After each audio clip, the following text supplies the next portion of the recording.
Γεια χαρά, Αχιλλέας από Καναδά και πάλι κοντά σας με καινούριο ανεκδοτάκι.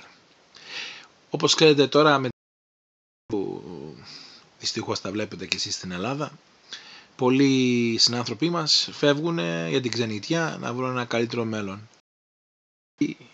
Καλή ώρα έφυγε και ο Μίτσος και ο Κότσος από την Ελλάδα και φτάσανε εδώ στην Αμέρικα και συγκεκριμένα στη Νέα Υόρκη.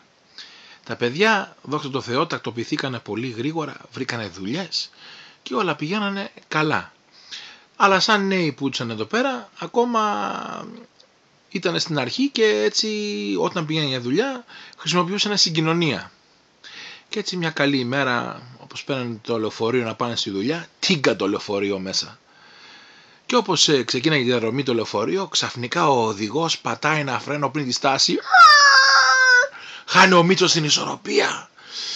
Πέφτει εκεί, καρφώθηκε. Από πίσω του ο Κότσος τον κάρφο στο Μίτσο. Και ξαφνικά, όπως έπεσε ο Κότσος πάνω στο Μίτσο, πέφτει και ένας μαύρος 2 μέτρα και καρφώνει το φίλο μας το Κότσο από πίσω. Γυρίζει ο Κότσος, τον κοίτα το μαύρο και του λέει «Όμορφα». Συνεχίζει πάλι τη διαδρομή το λεωφορείο μας. Ξαφνικά πριν φτάσει στην επόμενη στάση, ξαναπατάει φρένο ο οδηγός. Χάνει τη ισορροπία ο Μίτσος, χάνει τη ισορροπία ο Κότσος, χάνει και ο μαύρος.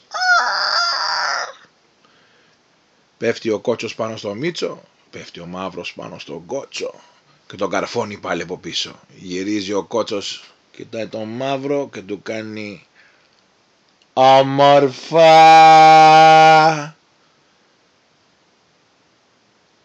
Γυρίζει ο Μίτσος, κοιτάει τον Κότσο. «Τι όμορφα και όμορφα ρε μαλάκα». Παίρνει αυτός με αυτό που το όμορφα και το όμορφα που του λες εσύ. Ξεκινάει το λεωφορείο πάλι. Ξεκινάει και όπως πηγαίνει την επόμενη στάση, ξανά τρίτη φορά πατάει φρένο ο οδηγός. Χάνει την ισορροπία ο Μίτσος, χάνει την ισορροπία ο Κότσος. Να και ο μαύρος τρίτη φορά. Χράτς! Καρφώνει από πίσω το φίλο μας τον Κότσο. Γυρίζει ο Κότσος, κοιτάει το μαύρο και του κάνει «Beautiful». Άντε γεια.